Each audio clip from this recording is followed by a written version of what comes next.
રાજકોટમાં એનએસયુઆઈ દ્વારા ડીઓ કચેરી ખાતે રજૂઆત કરવામાં આવી છે।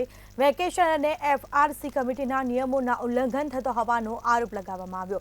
તેમજ વધુમાં કહ્યું છે કે ફી ઉઘરાવવા અનેક શાળાઓ દ્વારા 11મું ધોરણ શરૂ કરી દેવામાં આવ્યું છે, ત્યારે એફઆરસીના નિયમો નેવે મૂકીને કેટલીક શાળાઓ મનપાની રીતે ફી વસૂલે છે, જેને લઈને ડીઈઓ દ્વારા એફઆરસીના નિયમોના અમલ કરાવવામાં આવે તેવી માંગ ઉઠવા પામી છે।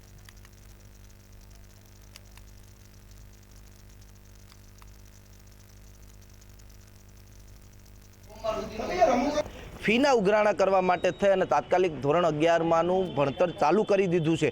પાછળ ક્યાંક ને ક્યાંક આ વિદ્યાર્થીઓને ટ્રેસમાં ધકેલવાનું કામ આ જે સ્કૂલો કરી રહી છે તેના વિરોધમાં, અને બીજું કે ફી રેગ્યુલેશન્સ કમિટી કે જે સરકારે 2017માં એક કમિટીની રચના કરી હતી કે જે પણ જે આ શાળા સંચાલકો છે, જે સેલ્ફ ફાઇનાન્સ શાળા સંચાલકો છે કે જે વાલીઓને લૂંટે છે, આમાં નિયંત્રણ લાવવા માટે ફી રેગ્યુલેશન્સ કમિટીની રચના કરવામાં આવી હતી। અને ઘણી શાળાઓ એવી છે કે આ ફી રેગ્યુલેશન્સ કમિટીએ ફી નક્કી કરી દીધી છતાં પણ વધારાની જે ફી છે, જે નક્કી કર્યાના વધારે ફી ઉઘરાવવાનું ચાલુ છે, એને લઈ અને આજે ડીઓ સમક્ષ અમે રજૂઆત કરવા આવે છે કે તાત્કાલિક એક પરિપત્ર બહાર પાડવામાં આવે કે સરકારી વેકેશનનો અમલવારી તમામ સ્કૂલો કરવા।